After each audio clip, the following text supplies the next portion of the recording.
Aleena ബ്രിജിതാമ്മയുടെ photo നോക്കിയിട്ട് ഓരോ വിഷമങ്ങളൊക്കെ പറയുന്നുണ്ട്. എന്തിനാ എന്നെ ഇങ്ങോട്ട് പറഞ്ഞു വിട്ടത്? ഇതിനായിരുന്നു ഈ കുടുംബം ചിന്നിച്ചിതറിയില്ലേ? അമ്മയെ മാത്രമല്ലേ ഞാൻ കാണാൻ വന്നത്? പക്ഷേ ഇവിടെ സംഭവിച്ച കാര്യങ്ങളൊക്കെ കണ്ടതല്ലേ മമ്മി എന്നൊക്കെ പറഞ്ഞ് മമ്മീൻ്റെ അടുത്ത് ഓരോ സങ്കടങ്ങളൊക്കെ പറയുന്നുണ്ട്. അപ്പോൾ ബ്രിജിതാമ്മ ഇങ്ങനെ പറഞ്ഞു കൊടുക്കുന്നുണ്ട്, അവളുടെ മനസ്സിലിങ്ങനെ തോന്നിപ്പിക്കുന്നുണ്ട്. എൻ്റെ മോൾ ഒരു തെറ്റും ചെയ്തിട്ടില്ല, അകന്ന് നിൽക്കുന്നവരെ അടുപ്പിച്ചിട്ടേ ഉള്ളൂ.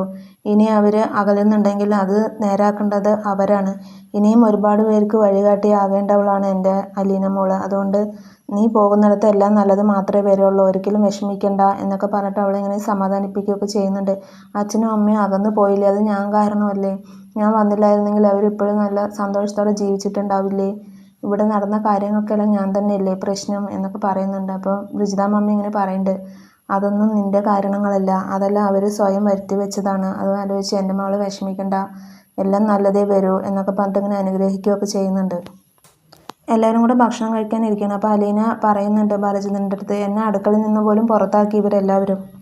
ബബിത പറയുന്നുണ്ട്, അതെ പുറത്താക്കി, ഇനി ഞങ്ങൾ നോക്കിക്കോളാം ഇവിടെയുള്ള കാര്യങ്ങളൊക്കെ, ഇവിടുന്ന് ഇട്ടേച്ച് പോവുകയില്ലേ, പിന്നെ എന്തിനാ എനിക്ക് വേണ്ടി സദ്യ ഒരുക്കിയ പോലെയാണ് അല്ലേ, പറഞ്ഞു വിടണല്ലേ എല്ലാം എന്ന് പറഞ്ഞിട്ട് പറയുന്നുണ്ട്. അതെ അങ്ങനെ കരുതിക്കോ എന്നൊക്കെ പറഞ്ഞിട്ട് ബബിത ദേഷ്യത്തോടെ പറയുന്നുണ്ട്. അങ്ങനെ എല്ലാവരും കൂടെ ഭക്ഷണമൊക്കെ കഴിക്കുന്നുണ്ട്.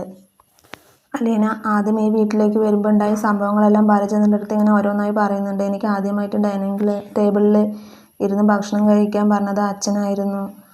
ഞാൻ ഫസ്റ്റ് കഴിക്കുമ്പോൾ ഭയങ്കര വിഷമത്തോടെയാണ് ഞാൻ ഇവിടെ ഇരുന്ന് കഴിച്ചത്. എന്നെ ആശ്വസിപ്പിച്ചതെല്ലാം ഇവിടെ നേരത്തെ ജോലിക്ക് നിന്ന കുഞ്ഞുമോൾ ചേച്ചിയായിരുന്നു എന്നൊക്കെ പറഞ്ഞിട്ട് ഓരോന്ന് പറയുന്നുണ്ട്. അപ്പോൾ ബബിതയ്ക്ക് ദേഷ്യം വന്നിട്ട് പറയുന്നുണ്ട്, നിർത്ത് മതി, ഇനി വർത്താനം പറയണ്ട എന്നൊക്കെ പറയുന്നുണ്ട്.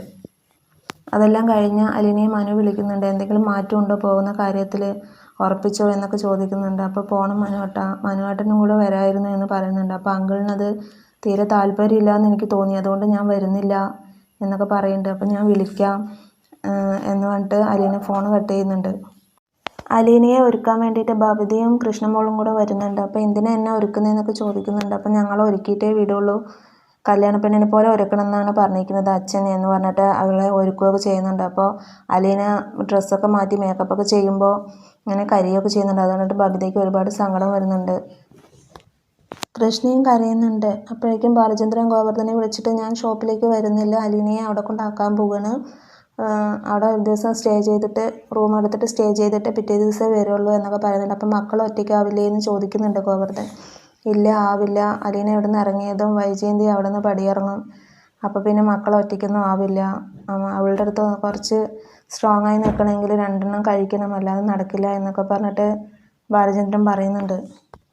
അലീന ഒരുങ്ങി നിൽക്കുന്നത് കണ്ടിട്ട് ബാലചന്ദ്രൻ പറയുന്നുണ്ട്, ഇതുപോലെ നിന്നെ ഇവിടുന്ന് ഇറക്കി വിടണമെന്നാണ് എൻ്റെ ആഗ്രഹം, പക്ഷേ അതിനുള്ള സന്ദർഭവും സാഹചര്യവും മാറിപ്പോയി എന്നൊക്കെ പറഞ്ഞിട്ട് അലീനയുടെ അടുത്ത് സങ്കടമൊക്കെ പറയുന്നുണ്ട്.